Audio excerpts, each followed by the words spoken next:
ነገሮች በደንብ አግኝቼበታለሁ ማለት ነው። ይሄንን በማግኘቴ የማልማቸው በርካታ ህልሞች ነበሩ። አንዱ ይሄ የተለያየ ሀገር ላይ ሄዶ ኢንጆይ ማድረግ መጎብኘት በጣም ነው በህይወቴ ደስ የሚለኝና ስለዚህ ያለኝን ኃይል እንድጠቀም ስላደረገኝ የህልም ስልጠናው ስለዚህ በርካታ ሀገሮች ላይ መሄድ ይችላልው ላይ ግን ታላላቅ ሀገሮች እንደነ ራሺያ የመሳሰሉ ታላላቅ ሀገሮች ላይ መሄድ መጎብኘት ይችላልው ሴንት ፒተርስበርግ እና ሞስኮ ታላላቅ ከተሞችን ጎብኝቻለሁ ማለት ነው።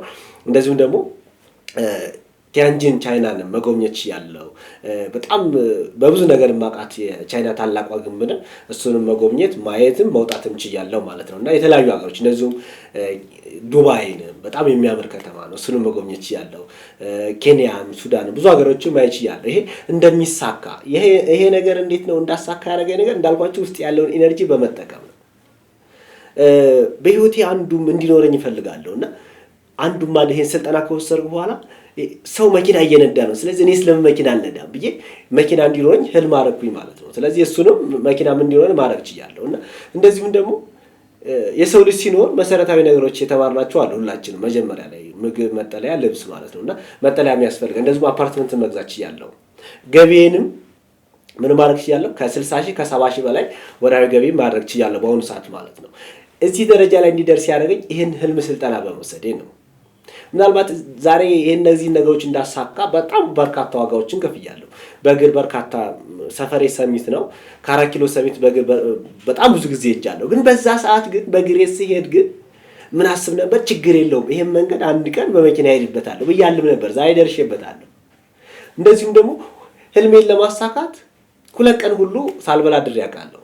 ስለዚህ ሰው በህይወቱ ይሄ የሚያሳካውን ነገር ሲያቅ ለዛ ነገር ተመጣጣኝ ዋጋ ይከፍላል። ሰዎች ትልቅ ደረጃ ላይ የደረሱት ስላለሙ ብቻ ነው።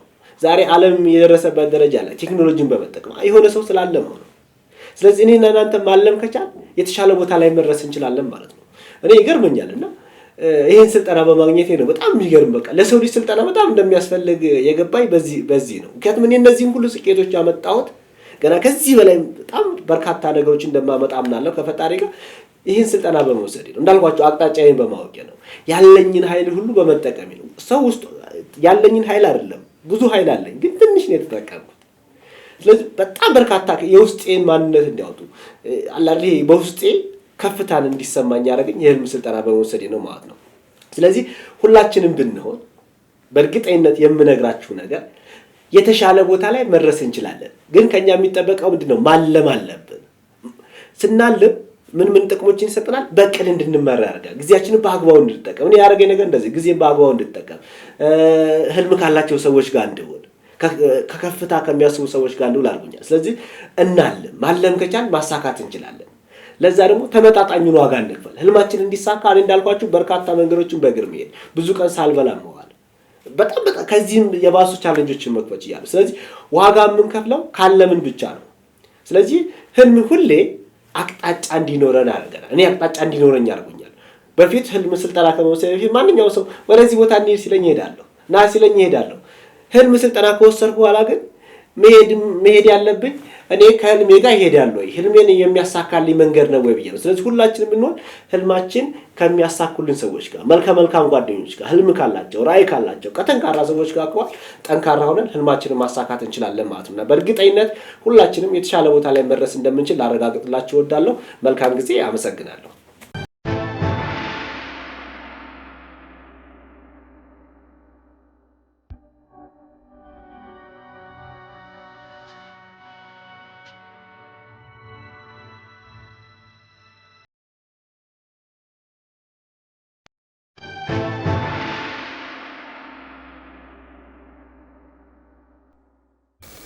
ኤነስጥልኝ ኩራትና ኩራን እንደምናላችሁ ነፃነት ዘነበ ነኝ። በሙያዬ ሂፕኖቴራፒስት ነኝ። አሁን የምናየው የአልፋ ትሬኒንግ ፓኬጆችን ሶስተኛውን ስልጠና ወይንም ደግሞ ግብ መቅረጽ የሚለውን ይሆናል ማለት ነው። በመጀመሪያ ፓኬጅ ውስጥ ስትወስዱ የነበረው ስልጠና አላማችንን ፐርፐዛችንን ምክንያታችንን አውቀናል። እሱን ቀርጻችሁ በአግባቡ ፈልጋችሁ ከያዛችሁ በኋላ የሚቀጥለው ደግሞ ህልማችንን በሰባቱ የህይወት ክፍላችን ውስጥ ያሉ ድሪም የምንለው የህይወት ስታይል ወይም ላይፍ ስታይል የምንለውን አይተናል። አሁን የምናየው የረጅም ጊዜ የመካከለኛ ጊዜና የአጭር ጊዜዎች ግብ እንዴት አድርገን እንቀርጻለን፣ ለምን እንቀርጻለን፣ ምን ጥቅም አለው፣ ምን አድቫንቴጅ አለው የሚል ይሆናል ማለት ነው። ይሄንን ስልጠና ስትወስዱ የምታገኙትን ጥቅም በመናገር ጀምራለሁ። የመጀመሪያው አድቫንቴጅ ግብ መቅረጽ በሃርቫርድ ዩኒቨርሲቲ ውስጥ በተሰራው ጥናት መሰረት አንድ ሰው በህይወቱ ኤክስትራኦርዲነሪ ስኬት እንዲያመጣ ካስፈለገ ግልጽ የሆነ ግብ፣ ግልጽ ላይ የምትለው ላይ አስምሩልኝ፣ ግልጽ የሆነ ግብ ማስቀመጥ ይኖርበታል። በሃርቫርድ ዩኒቨርሲቲ ውስጥ የተሰራው ጥናት የሚያሳየው ምንድነው? ከ10,000 በላይ ሰዎች ላይ የኮሌጅ ተማሪዎች ላይ ጥናት አድርገው እነዚህ 10,000 በላይ ያሉ ሰዎች ወይም ተማሪዎች ለ10 ዓመታት ነው ያጠኗቸው። መጀመሪያ ሲያጠኑ 3% የሚሆኑት ሰዎች ለ10 ዓመት እና ከዛ በላይ ወይም የረጅም ጊዜ ግልጽ ግብ እንዳላቸው ይረዳሉ። ሌሎቹ ግልጽ ግብ የላቸውም፣ ግብም የሌላቸው አሉ፣ የአጭር ጊዜ ግልጽ ግብ ያላቸውም አሉ ማለት ነው። በዚህ ውጤት ይዘው ከ10 ዓመታት በኋላ እነዚህን መርምረው ያገኙት ውጤት እጅግ በጣም አስደናቂ ነበር። 97% ግልጽ የረጅም ጊዜ ግብ የሌላቸው ሰዎች ኖርማል ወይም ተራ ህይወት እየኖሩ፣ ግብ የሌላቸው ሰዎች በማህበረሰቡ የዝቅተኛ ደረጃ ላይ እየኖሩ፣ እንደዚሁም የአጭር ጊዜ ግልጽ ግብ ያላቸው ሰዎች ደግሞ ክህሎቶችን አዳብረው ሲያገኙ በተለየ መልኩ 3%ዎቹ ግን በተሰማሩበት ኢንዱስትሪ ቁንጮዎች ሆነው ያገኟቸዋል። በተሰማሩበት ኢንዱስትሪ ቁንጮዎች ስል ምን ለማለት ነው? ለምሳሌ በስፖርት ከሆነ በስፖርት በጣም ከፍተኛ ደረጃ ላይ የደረሱ፣ በፖለቲካ ከሆነ በፖለቲካው ከፍተኛ ደረጃ ላይ፣ በንግድ ዓለም ውስጥ ከሆነ እንደዚሁ፣ በትምህርት ዓለም ውስጥም ከሆነ እጅግ በጣም ከፍተኛ ውጤት ያስመዘገቡ ስኬታማ ሰዎች ሆነው ያገኟቸዋል ማለት ነው። ከዚህ የምንረዳው ግልጽ እና የረጅም ጊዜ ግብ ለህይወት እጅግ በጣም አስፈላጊ ነው። በግሌ እንደዚህ አይነት ስልጠናዎች 1998 ዓመተ ምህረት ላይ ካገኘሁኝ በኋላ በማወቅም ባለማወቅም ልበለው ግልጽ የ10 ዓመት ግብ አስቀምጬ ነበር። አንደኛው በቤተሰብ ህይወቴ፣ ሁለተኛው በማህበራዊ ህይወቴ፣ ሶስተኛው በቪዥን ወይም ፐርፐስ በአገልግሎት ምንለው በህይወታችን ሰርቭ ልናደርገው ልናገለግለው የተፈጠርንበትን ምክንያት እና በሌሎችም ህይወት በፋይናንሻል ህይወቴም የረጅም ጊዜ ግቦች አስቀምጬ ነበር። እንግዲህ አሁን 12 ዓመት ሞልቶታል ማለት ነው። ከ12 ዓመት በላይ ወደኋላ ዞር ብዬ ሳይ የሚገርም ውጤቶች እንዳለ የመጡባቸው በግልጽ የረጅም ጊዜ ግብ ስናስቀምጥ ነው። የአጭር ጊዜ ግብ ያላቸው ሰዎች በአጭር ጊዜ የሚገጥማቸውን ችግር እየፈቱ ሲኖሩ ጥሩ ነው እሱ። ነገር ግን ሁሉ ጊዜ ችግርን በመፍታት ውስጥ ይኖራሉ ማለት ነው። ነገር ግን ግብ የሌላቸው ሰዎች ደግሞ ምን አይነት ችግር ይገጥማቸዋል? እነዚህን ግብ የሌላቸው ሰዎች ምንም አይነት ንፋስ መጥቶ ይወስዳቸዋል። መጥፎም ዜና ይወስዳቸዋል፣ ጥሩም ዜና ይወስዳቸዋል። መጥፎ ሰውም ይወስዳቸዋል፣ ጥሩ ሰውም ይወስዳቸዋል። መጥፎ ሚዲያም ጥሩ ሚዲያም ወደ ተለያየ ቦታ ዝም ብለው የሚዋዥቁ አንድ አቅጣጫ የሌላቸው ሰዎች ይሆናሉ ማለት ነው። ምናልባት ዛሬ ላይ ይሄንን ስልጠና እየተከታተላችሁ ያላችሁ ወይንም እየወሰዳችሁ ያላችሁ ሰዎች በየትኛው በኩል ነው ዛሬ ያለሁት ብላችሁ እዩ። ምናልባትም ደግሞ ከዚህ በፊት የምታውቁትን ሰው እዩና በየትኛው በኩል ላይ ነው ያለው። ስለዚህ እድሜያችን በተለይ 30 እና ከዛ በላይ ከሆነ ደግሞ ከ20 ጀምሮ የምንለካው 10 ዓመታት አለን ማለት ነው። የረጅም ጊዜ ግልጽ ግብ 20ዎች ውስጥ ያላችሁ ሰዎች አሁን አስቀምጡ። 30ዎቻችሁ እጅግ በጣም የከፍታ ህይወት ይሆናሉ። 30 ውስጥ ያላችሁ አሁን አስቀምጡ። 40ዎቻችሁ እጅግ በጣም ስኬታማ ውጤታማ የሆኑ ወርቃማ ዘመንን ታሳልፋላችሁ። 40 ውስጥ ያለ እንደዚህ አሁን ያስቀምጥ። 50ዎቹን በአግባቡ ይኖራል። 50ዎች ውስጥ ያሉ 60ዎቹን ወዘተርፈ። ዘገየ የሚባል እድሜ የለም። ገና ልጅ ነኝ የሚባል እድሜ የለም። ይሄን ስልጠና ከወሰድን በምክንያት ነው ያገኘነው። ስለዚህ እንጠቀምበት፣ አፕላይ እናድርግ። ግብ መቅረጽ። እስቲ ከትርጉሙ እንጀምር።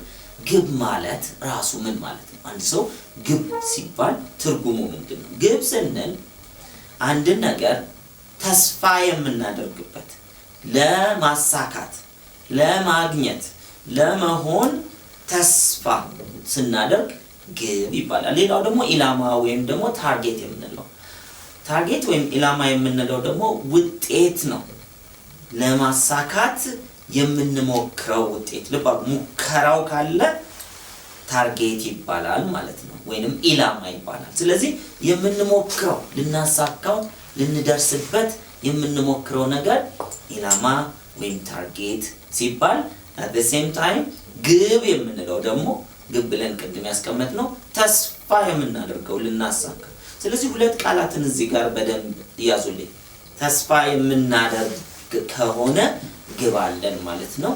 የምንሞክር ከሆነ ኢላማ አለን ማለት ነው። ስለዚህ ተስፋ ያደረግን መሞከር ከቀጠልን እኛ ግብ ያለን ሰዎች ነን። ተስፋ የቆረጠ ግብ የለውም፣ የማይሞክር ግብ ወይም ኢላማ የለውም ማለት ነው። መሞከር እና ተስፋ ማድረግ የሚለውን ቃል እንየው። አሁን አንድ ሰው ተስፋ አደረገ፣ ሞከረ የምንለውን ነገር ይዞ ግልጽ ግብ በኋላ እናየዋለን እንዴት ግልጽ ግብ እንደሚቀመጥ። እሱን ካስቀመጠ በኋላ እዚያ ጋር ለመድረስ ተግባር ውስጥ መግባት አለበት። በየዕለቱ የሚደጋገም፣ በየሳምንቱ የሚደጋገም፣ በየወሩ የሚደጋገም፣ እንደዚሁ በየዓመቱ የሚደጋገም ተግባር ውስጥ እንገባለን። ያ ተግባር ደግሞ እቅድ ወይንም ደግሞ የተግባር እቅድ ይባላል ማለት ነው። ምክንያቱም ማለት ተግባር አንድ ሰው ኤ ከሚባል ቦታ ወደ ቢ ቦታ ሊደርስ አይችልም። መራመድ ከሆነ ይራመዳል፣ መኪና መንዳት ከሆነ ይነዳል፣ በአውሮፕላን መሄድ ከሆነ ተሳፍሮ ወዘተርፈ ብቻ የሚጠቀመው ማንኛውም የትራንስፖርት ሚንስ ተጠቅሞ ከኤ ወደ ቢ ለመድረስ መጀመሪያ ማሰብ ማቀድ አለበት፣ ግብ ማስቀመጥ አለበት፣ ግልጽ የሆነ ግብ። እስቲ ሊሄድ የትም ድረስ ያለ ሰው ሲራመድ ይኖራል ግን አይደርስም። የብዙ ሰው ህይወት እንደዛ አይነት ነው። ለራመድ ብሎ ተነስቶ ይራመዳል፣ ይለፋል፣ ይወጣል፣ ይገባል፣ ይወጣል፣ ይወርዳል። ነገር ግን ምን አያደርግም? አይደርስም። የመድረስ ስሜት የለውም። መድረስ ደስ ይላል። ስለዚህ መድረሴን ለማወቅ አስቀድሜ መቅረጽ አለብኝ፣ እዚህ ጋር ልድረስ የሚል ማለት ነው። ከዛ ደግሞ ከመቀመጫ ተነስቼ መስራት አለብኝ። ምንድነው የምሰራው? እንዴት ነው የምሰራው?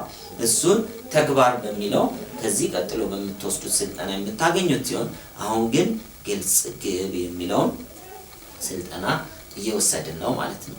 ትርጉሙ ይህ ከሆነ የሚቀጥለው መረዳት ወይንም ደግሞ መገንዘብ ያለብን ነገር ግብ የምናስቀምጠው ከዚህ በፊት በፓኬጅ ላይ የወሰዳችሁትን ስልጠና ህልሞች የምንለውን የምናልመውን የቤተሰብ ህይወት፣ የምናልመውን የገቢ ህይወት፣ የምናልመው መንፈሳዊ ህይወት፣ የምናልመውን የሌሎች ማህበራዊ ህይወት ለመኖር የጤና ህይወት ለመኖር ብሬክ ዳውን የምናደርገው ነው፣ የምንከፋፍለው ነው።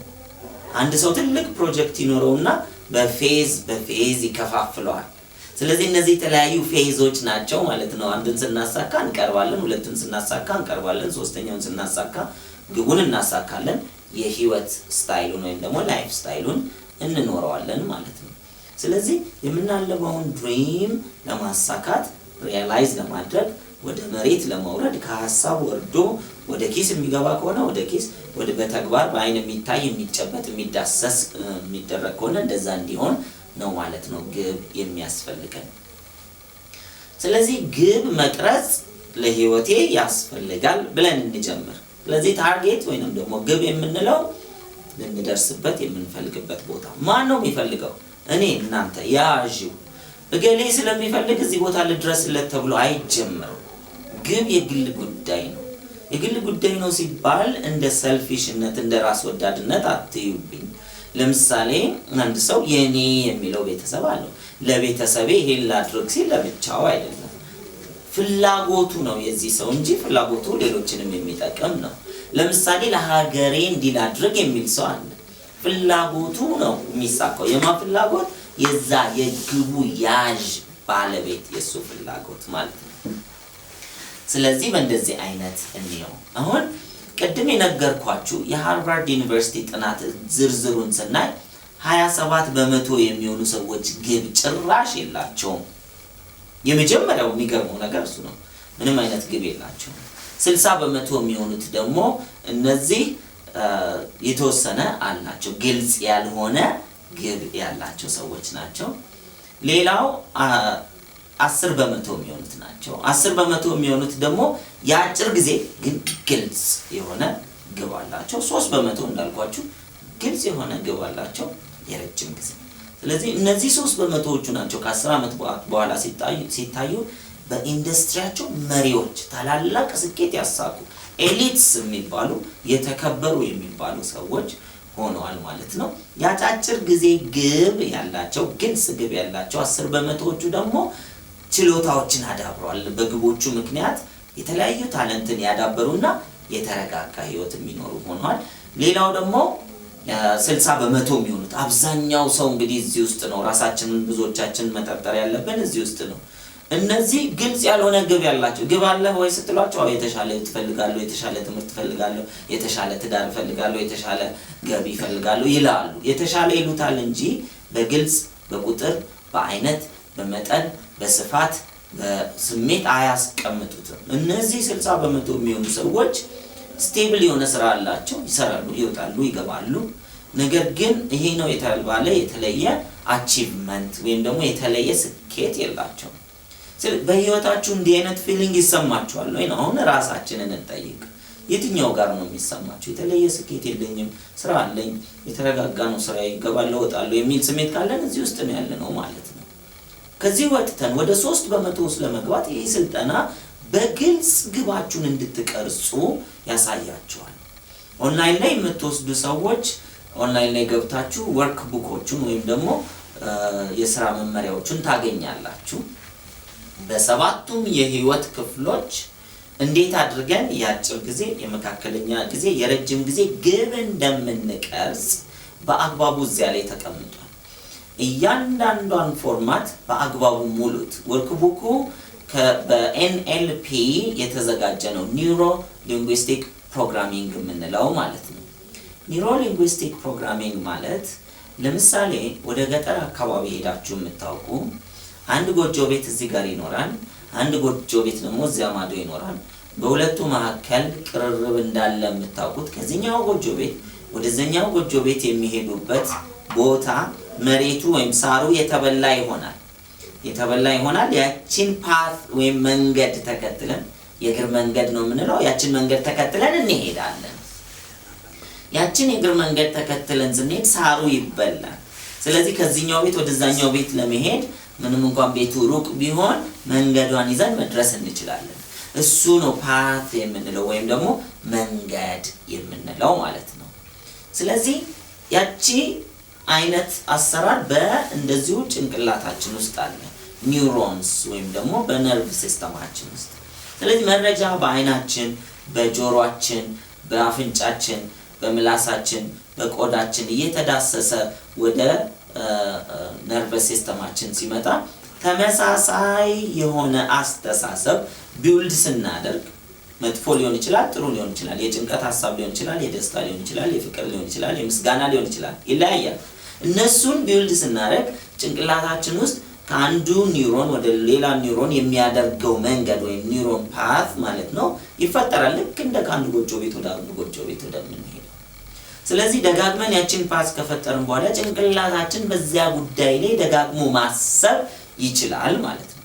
ስለዚህ ደጋግሞ በሚያስብበት ጊዜ ምን ይፈጠራል? ኒውሮን ፓት ይፈጠራል። እሱን መፍጠር የሚያስችል አይነት ወርክ ቡክ ነው የተዘጋጀላችሁ።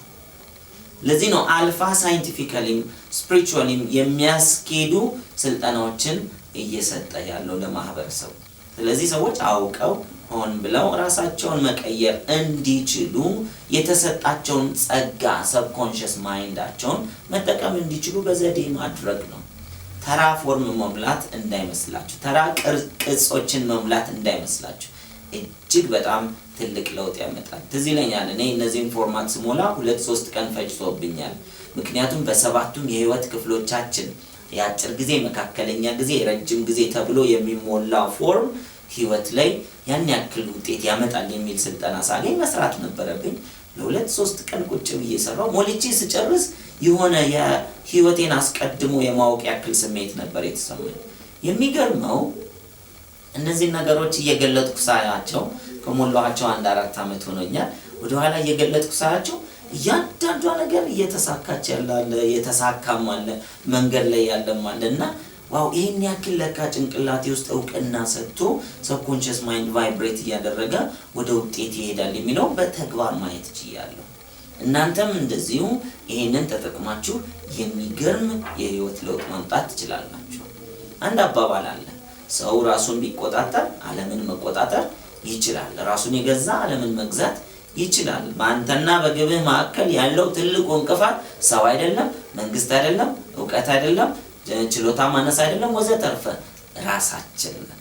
የሰው ልጅ እንቅፋቱ ራሱ አስተሳሰቡ ነው። የሰው ልጅ ድጋፉ ራሱ አስተሳሰቡ ነው። አሁን ጭንቅላታችን ሁሉንም ሊቀበል ቁጭ ብሏል።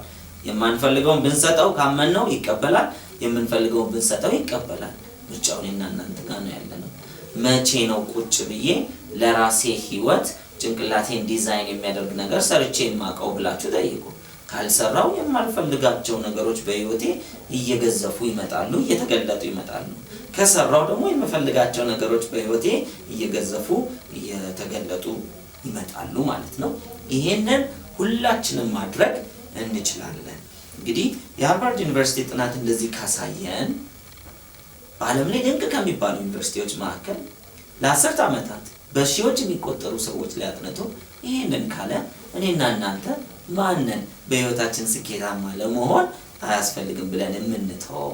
እንደዚህ አፕላይ እናድርገው፣ እንስራበት። ራስ ላይ መስራት ነው፣ ሌላ ሰው ላይ ስሩ አልተባለም። ይሄ ደግሞ መልካም ዜና ነው።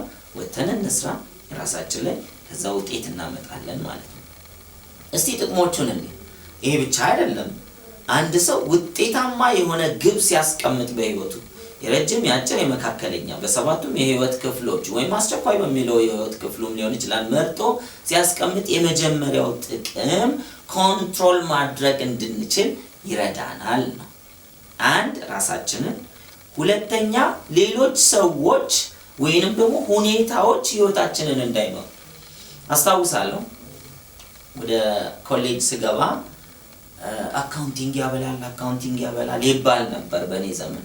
ስለዚህ ሰው ሁሉ ግር ብሎ አካውንቲንግ የሚማረው የግል ኮሌጆችም ከኛ በኋላ ሲከፈቱ እንዳለ የሚከፍቱት እያንዳንዱ የግል ኮሌጅ አካውንቲንግ ትምህርትን ያስተምራል። ከዛ በኋላ የሆነ ወቅት ላይ አይቲ ያበላል ሰው ሁሉ ግር ብሎ አይቲ ይማራል ወዘተርፈ። አረብ ሀገር መሄድ ጥሩ ነው ሲባል ሰው ሁሉ ግር ብሎ ይሄዳል። ብቻ ምን ልበላችሁ፣ ሰው እንደ ግርግር ህይወት ነው የሚኖረው። ራሱን ያላወቀ ሰው የግድ አካባቢውን ለመምሰል ጥረት ያደርጋል ተቀባይነትን ለማግኘት። ሰው ከሚቀበለን ይልቅ ራሳችንን ብንቀበል ዓለምን የሚያስደምም ብቃት በእያንዳንዳችን ውስጥ አለ። ብናምን አለ፣ ባናምን አለ። እኔ ተራ ነኝ ብሎ አንድ ሰው ከተቀበለ ራሱ ተራነትን ይኖራል ታላቅነቱን ይዞ። እንደ አባይ ወንዝ ማለት ነው። የአባይ ወንዝ ለብዙ ሺህ ዓመታት ሲፈስ ነበር። እንገድበው ያልንለት ተገድቦ የኤሌክትሪክ ኃይል ማመንጨት ይችላል። ዝም ብሎ ደግሞ እየፈሰሰ ግንድ እያገላበጠ መቀጠል ይችላል። ዝም ብለን ስለፈሰሰ ኃይላችን የኔና የናንተ እምቅ ኃይል ምንም አይደለንም ማለት አይደለም። ብዙ ሰው እውነተኛ ችሎታው እውነተኛ እምቅ ኃይሉ ባለመረዳቱ የተነሳ ይባክናል። ራሱን በገንዘብ የሚለካል፣ ራሱን በልብሱ የሚለካል፣ ራሱን በተማረው የትምህርት ደረጃ የሚለካል። እነዚህ ሁሉ መለኪያ አይደለም።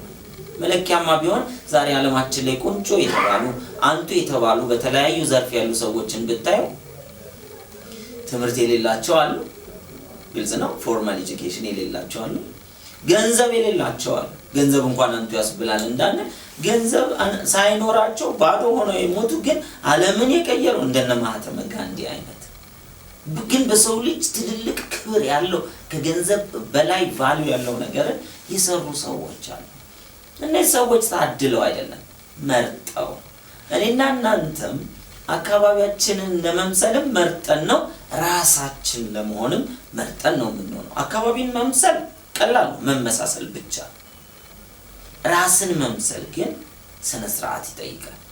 ይሄ ስልጠናም ራሳችንን እንድንመስል ልባችን ውስጥ ያለውን የታመቀውን ሰብኮንሺየስ ማይንዳችን ውስጥ ያለውን ድብቆ ሌላ ውስጥ ያለውን የታመቀውን ማንነት አውጥተን ለራስ፣ ለቤተሰብ፣ ለሀገር እንድናበረክተው የሚጠቅመን ነው ማለት ነው።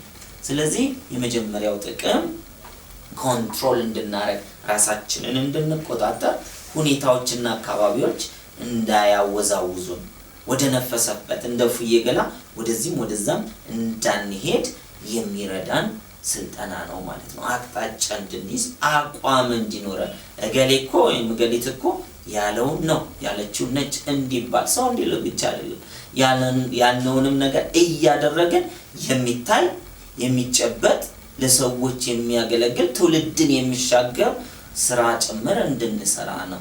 ሁለተኛው አቅጣጫ ይሰጠናል። የትኩረት አቅጣጫ ሐሳባችንን፣ ጉልበታችንን፣ ኃይላችንን፣ ገንዘባችንን፣ ዕውቀታችንን እነዚህን ሁሉ ጥረቶቻችንን ወደ አንድ አቅጣጫ ብዙ ሰው ጓደኞቹ ወደዚህ ጎትቱታል፣ ቤተሰቡ ወደዚህ ጎትቷል፣ የገንዘብ ህይወት ወደዚህ ጎትቷል፣ መንፈሳዊ ህይወት ወደዛ ጎትቷልና ወደ ተለያየ አቅጣጫ የምንወዛወዝ አቅጣጫ የሌለው አይነት ህይወት ነው የምንኖረው። ይሄ ደግሞ አያስደስትም፣ ያለፋል።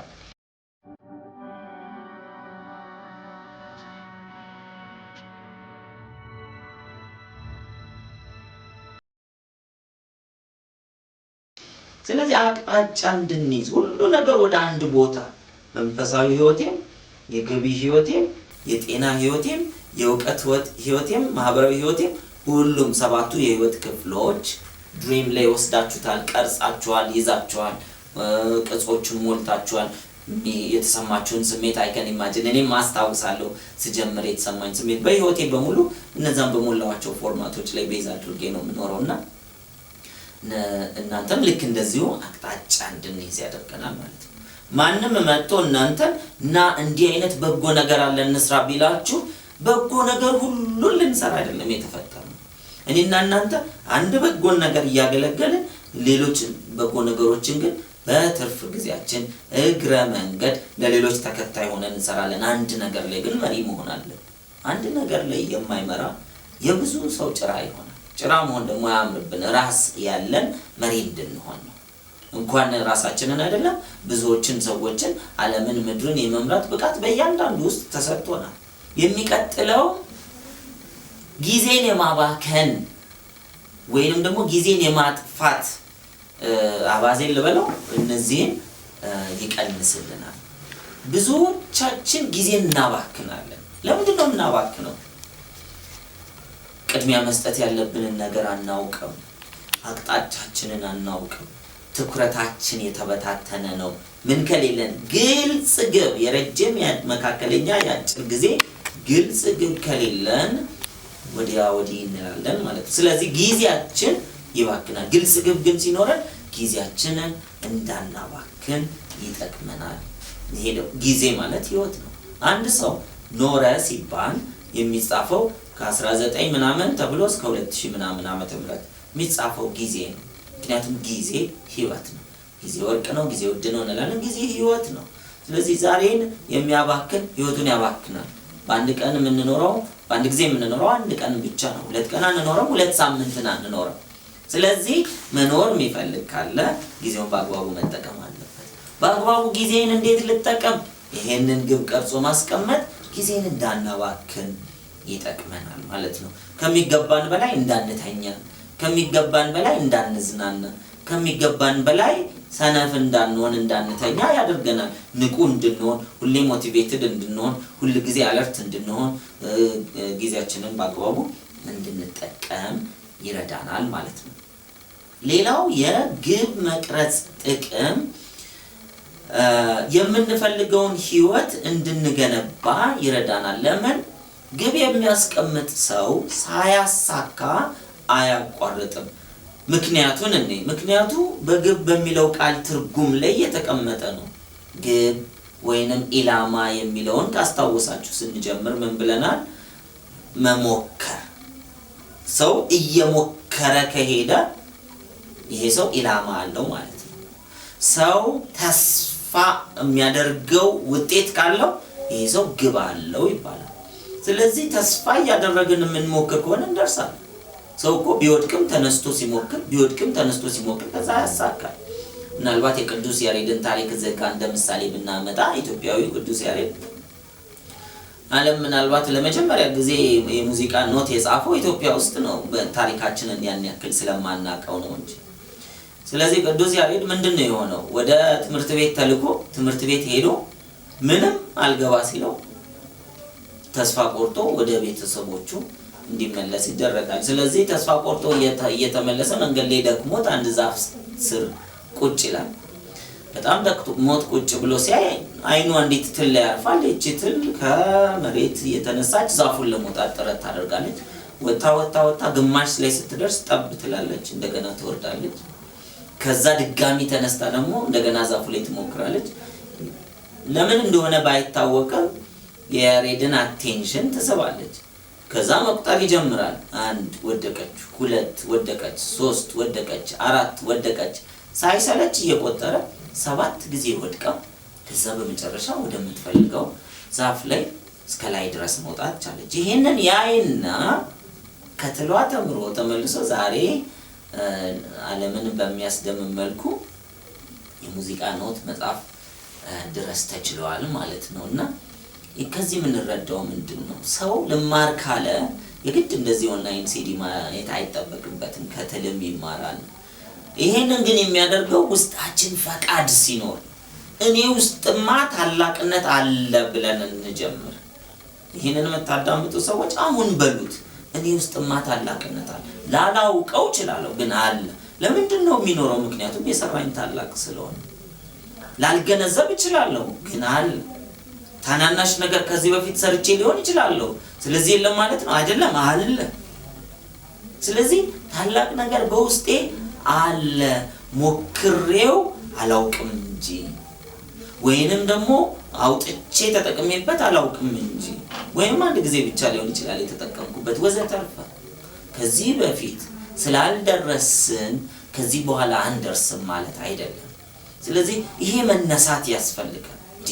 ምንድነው የምናወራው እኮ አሁን በስልጠና እዚህ ላይ የምናወራው አንድ ሰው ከመሬት ተነስቶ አዲስ ተአምር ይፍጠር አይደለም። በሰባቱ የህይወት ክፍላችሁ ልትደርሱ የምትፈልጉበት ቦታ፣ ልታገኙ የምትፈልጉት ውጤት፣ ልትሆኑ የምትፈልገው ማንነት ከዚህ በፊት ሚሊዮኖች የሰሩትን መድገም እኮ ነው የምናወራው። ትችላለህ። የሰው ልጅ መሬት ላይ ቁጭ ብሎ ጨረቃን አይቶ እዚያ ቢሄድ ብሎ አስቦ ሄዷል። ዛሬ እንዴት? ምን ማስረጃ አለው? ምን አቅም አለው? መጀመሪያ ላይ ዛሬ ላይ ላይከብደን ይችላል እኔና እናንተ። ስለዚህ የሰው ልጅ ከሐሳብ ነው የሚጀምረው ማለት ነው። አሁን እኔና እናንተ ይሄን ስልጠና እየወሰድን ያለነው አዲስ ነገር መፍጠርም ቢሆን ትችላላችሁ ነው። እኛ ግን እያወራን ያለነው በልባችን ውስጥ ያለውን ፍላጎት፣ መኖር የምትፈልጉትን ውጤት፣ መሆን የምትፈልጉትን ነገር፣ ማበርከት ማገልገል የምትፈልጉትን ነገር በግልጽ ማስቀመጥ ትልቅ ኃላፊነት።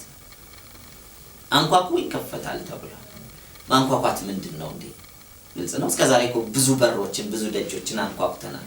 ግን ያንኳኳን ያለነው ምን እንደሆነ አናውቅም። መጠየቅ ማንኳኳት ይመስላል ብዙ ሰው። ይሄን ስጠኝ፣ ይሄን ስጠኝ፣ ይሄ ማንኳኳት አይደለም፣ ይሄ መለመን ነው።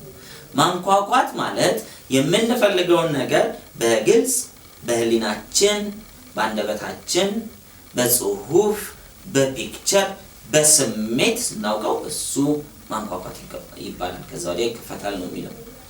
ምናልባት ይከፈታል ላይከፈት ይችላል የሚባል ነገር የለም። ወረፋ ከደረሰ ይከፈታል የሚባል ነገር የለም። የኛን ስራ ግን መጨረስ የኛ ኃላፊነት ነው። ለዚህ ነው ይሄ ስልጠና የምትፈልጉትን በረጅም በመካከለኛ በአጭር ጊዜ በግልጽ እንድታውቁ ያደርጋል። ከዛ በኋላ አለማሳካት አይቻልም። ለዚህ ነው የሚያሸንፉ አያቋርጡም፣ የሚያቋርጡ አያሸንፉም የሚባለው። አለማሳካት አይቻልም። ለማሳካት ያላቀደ ለመውደቅ እንዳቀደ ልብ አድርጎ ይሄን ይወቅ። ስለዚህ ዛሬ ይህችን ስልጠና ሰምታችሁ የሚቀጥለው ፓርት ምንድነው? ወደ ተግባሩ እንግባ።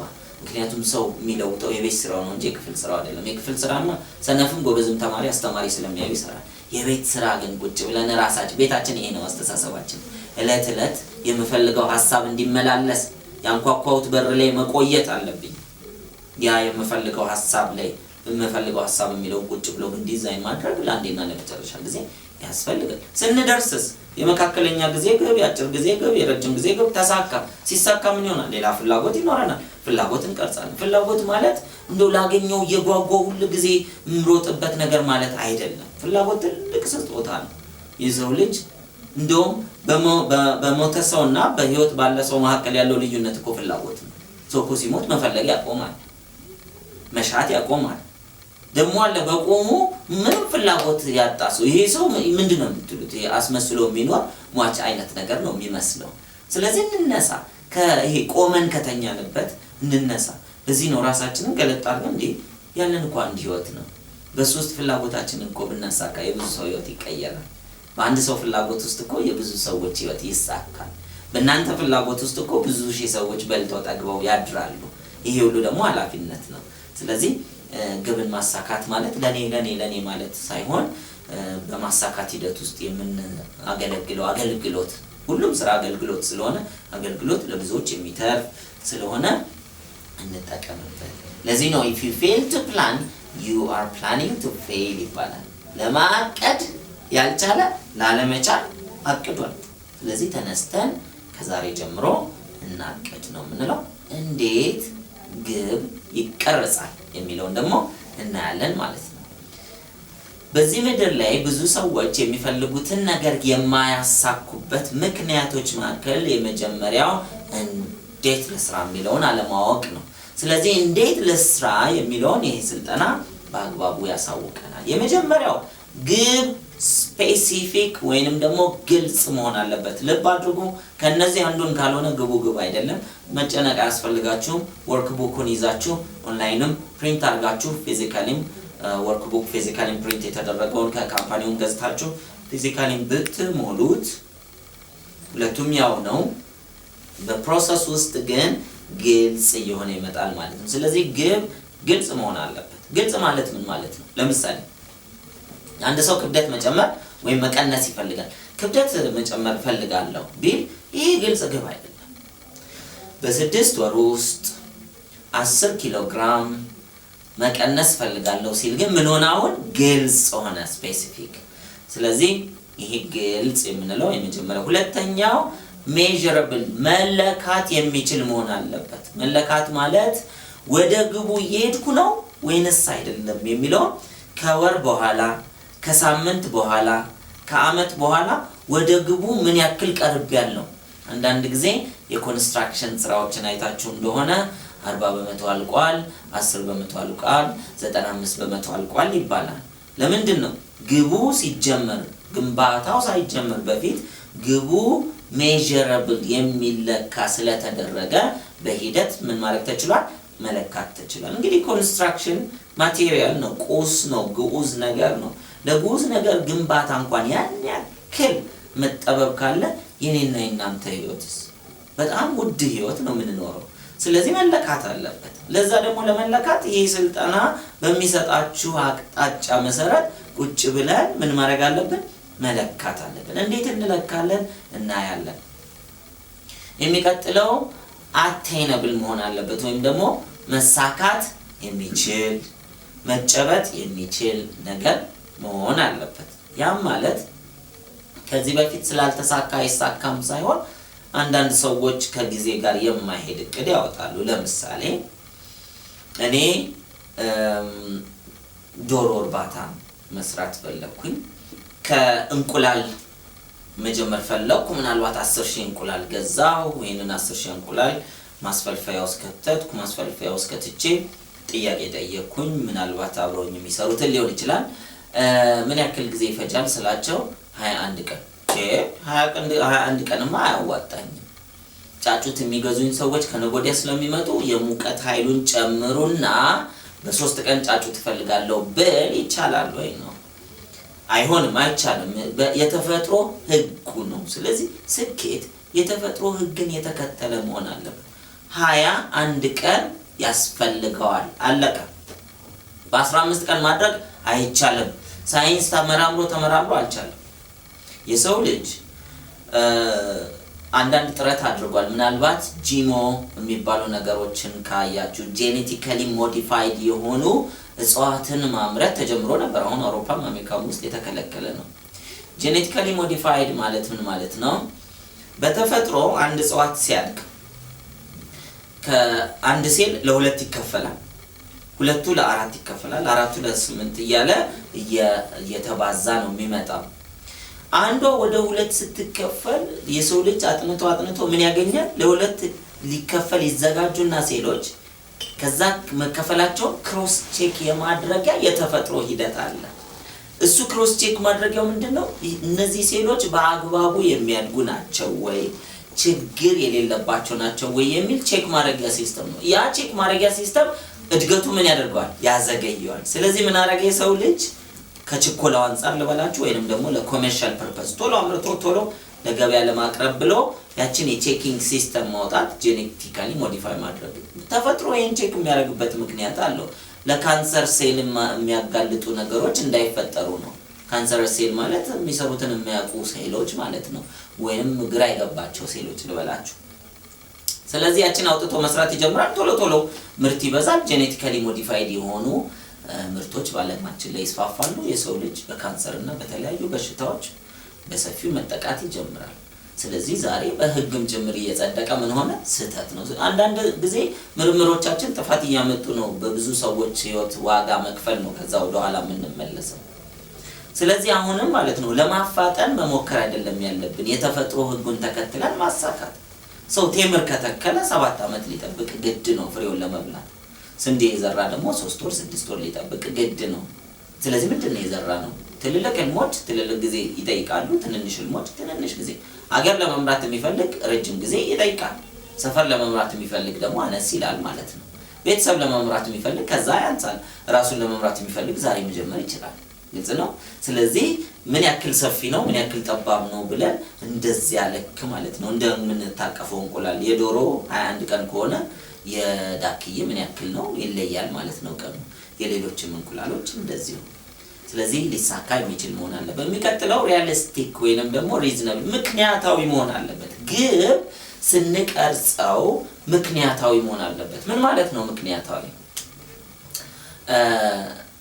ለኔና ለተሳታፊዎቹ ለቅርብ ለምላቸው ሰዎች በዛ ግብ ማሳካት ሂደት ውስጥ ላሉ ሰዎች ጠቃሚ ነው ወይ?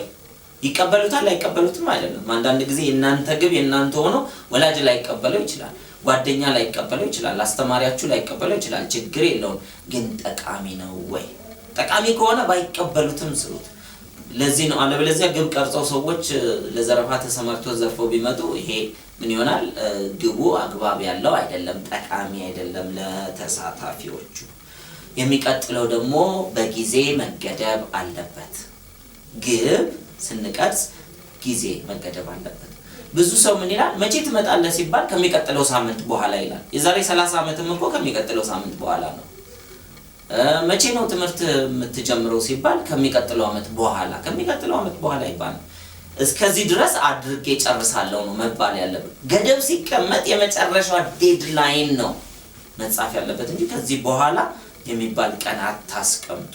ሳይንቲፊካሊም በጭንቅላታችን ውስጥ ቀነ ገደብ ሲቀመጥ ወይኔ ደረሰ የሚል ስሜት ስለሚሰጠን ተነስተን እንድንሰራ፣ እንዳንሰንፍ፣ እንዳናራዝም ሰበብና አልችልም የሚሉ መንፈሶችን እንድናስወግድ እጅግ በጣም ዲሲፕሊን የሚያደርግ ስለሆነ እሱን እንጠቀምበት ማለት ነው።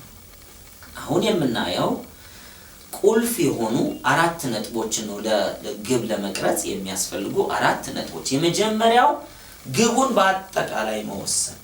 እነዚህን 4 ነጥቦች የምትሞሉት ወርክ ቡክ ላይ በዝርዝር ተቀምጧል። ፕሊዝ በተቻላችሁ መጠን ጊዜ ሰጥታችሁ ሙሉት እያንዳንዱን ፎርም። አሁን ሄደሮቹ ምን እንደሚሉ እዚህ ላይ በግልጽ አንድ ባንድ ነግራችኋለሁ። እዚያ ላይ ሄዳችሁ በአግባቡ ሙሉት። ስትሞሉ ጥያቄ ካላችሁ እናንተን ሪፈር ያደረጋችሁ የአልፋ አይቢኦ አለ፣ እሱን አማክሩት። ስፖንሰራችሁ ባጠገባችሁ ከሌለ ላይን ኦፍ ስፖንሰርሺፕ ላይ ያሉትን አማክሯቸው። እነሱ ይነግሯቸዋል እንዴት እንደሞሉ። ስልጠናም ወስደዋል። ስለዚህ አቅጣጫ ይሰጧቸዋል። ኢቭን ያሳኩበትን ነገርም ሊነግሯችሁ ይችላሉ። ገብተው የተወሰነ የቆዩ ከሆነ ስልጠናውን ወስደው ይነግሯቸዋል ያገኙትን ውጤት ማለት ነው። ስለዚህ በአጠቃላይ ስለ ግቡ ወስኑ። ግቡን እንዴት ነው የምንወስነው? በጣም የገንዘብ ችግር አሁን ላይ ያለበት ሰው አጠቃላይ ግቡ በገንዘብ ህይወቱ ላይ ለውጥ ማምጣት ነው። በጣም የጤና ችግር ያለበት ሰው በአሁኑ ሰዓት ላይ ትልቁ ትኩረቱ ምን ላይ ይሆናል? ጤና ላይ ይሆናል ማለት ነው። በጣም ማህበራዊ ህይወቱ ላይ ችግር ያለበት ከብዙ ሰዎች ጋር እየተጋጨ ሰላም ያጣ ሰው ከሆነ ሪሌሽንሺፕ ላይ ማህበራዊ ህይወቱ ላይ መስራት አለበት ወዘተርፈ። ስለዚህ በአጠቃላይ ወስኑ። እኔ ያኔ ትዝ ይለኛል ስወስን በአጠቃላይ ማለት ነው ብሮድሊ ብዬ ወሰንኩት። በዋነኛነት መጀመሪያ ገቢ ላይ ነበር። እንግዲህ የዛሬ 11 ዓመት አካባቢ ማለት ነውና ስወስን ያስቀመጥኩት በአጠቃላይ በገንዘብ 50,000 ብር በወር ማግኘት የሚል ነበር። ሰው ያሰበውን ያገኘዋል። ዛሬ ከዛ ብዙ እጥፍ መሆን ይችላል። ስለዚህ እናንተም ልክ እንደዚሁ ብሮድሊ ወስኑ። በዚህ ወቅት ገንዘብ ላይ ሰራ፣ በሚቀጥለው ዘመን ደግሞ ሌላ ነገር ይገጥማል፣ እሱ ላይ ይሰራል። ህይወት ጥያቄና መልስ ትሆናለች ማለት ነው። የተለያየ ጥያቄ በህይወታችን ይመጣሉ፣ ለሱ መልስ እየሰጠን እንኖራለን። ልብ አድርጉ፣ ለማለፍ መልስ ያልማይሰጥ ሰው እያማረረ፣ እየተበሳጨ፣ እያጣ፣ እየታመመ፣ እየተናደደ ምናልባትም ሌሎች መጥፎ ድርጊቶችን እያደረገ ይኖራል። ስለዚህ እዚያ ውስጥ እንዳንገባ ይሄ እጅግ በጣም እንድንስተካከል የሚያደርገን ስልጠና ነው። ሁለተኛው የግብ መቅረጫ ጥያቄዎችን እንጠይቅ። ጥያቄዎችን እናያቸዋለን። ይሄ ለምን ይጠቅማል?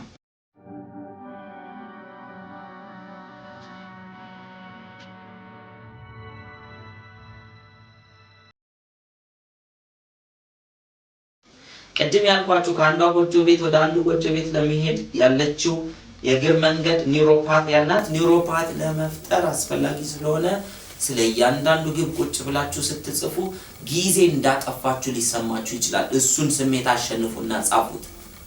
በጻፋ አይደለም በጭንቅላት ያውቀዋለሁ የሚል ሐሳብ ችውል ሊልባችሁ ይችላል። እሱን አሸንፉና ጻፉት። ይገርማችኋል፣ ወረቀት የያዘው ነገር ወሳኝ ነው። ከዚያ በኋላ አመት 2 አመት በኋላ ዞር ብላችሁ ገልጣችሁ ስታዩት በህይወታችሁ ትደነቃላችሁ። ለካ የሰው ልጅ ጭንቅላቱ ላይ ጥንቅቅ አድርጎ የሰራው ነገር ወደ ውጤት አለመምጣት አይችልም የሚለውን የምንረዳበት ይሆናል። ሶስተኛው ግብን የምንቀርጽበት ቁልፍ ነጥብ ምንድነው? ቼክ ሊስቶች አሉ። 9 ቼክ ሊስቶች አሉ። እነዚህ ቼክ ሊስቶችም ከወርክ ቡኩ በኋላ አለ። ወርክ ቡኩ ላይ ኦንላይን ታገኙታላችሁ። እንደው ለማሳየት ብዬ ነው። የታተመን ፕሪንትድ የሆነ ወርክ ቡክ ይኖራቸዋል በሁለቱም ማለት ነው። በተለይ በአንድ የህይወት ኤሪያ ላይ አንድ እንደዚህ ያለ፣ በገንዘብ ላይ አንድ አለ፣ በጤና ላይ አንድ አለ፣ በግብ ላይ በመንፈሳዊ ህይወት አንድ አለ ወዘተርፈ። እነዚህ የተለያዩትን አንድ ግቦች ወይንም ደግሞ የህይወት ክፍሎች እየሞላን የምንሄድበት ማለት ነው። እነዚህን ከሞላን በኋላ ግቡ በአግባቡ ተቀርጿል አልተቀረጸም ለሚለው ማለት ነው ሌላ 9 ቼክ ሊስቶች አሉ። እነዚህ ቼክ ሊስቶች እጅግ በጣም አስፈላጊ ናቸው። እነዚህ ቼክ ሊስቶች ስለዚህ እያንዳንዱን ግብ በእነዚህ በ9 ቼክ ሊስቶች ቼክ ታደርጋላችሁ፣ ክሮስ ቼክ ታደርጋላችሁ ማለት ነው። ያንን ክሮስ ቼክ ማድረግ ጥቅሙ ምንድነው? በ9ኙም ካለፈ እሱ እውነተኛ ትክክለኛ ምንድነው? ግብ ነው። በ9ኙ ግን ቼክ ሲደረግ ካላለፈ ግብ አይደለም ማለት ነው። ልክ እንደ ላብራቶሪ ማለት ነው። እውነት ይሄ ግብ ነው ወይንስ አይደለም የሚለው የምታውቁበት ይሆናል ማለት ነው። ቼክ ሊስት። አራተኛውና የመጨረሻው ተግባር ውስጥ መግባት።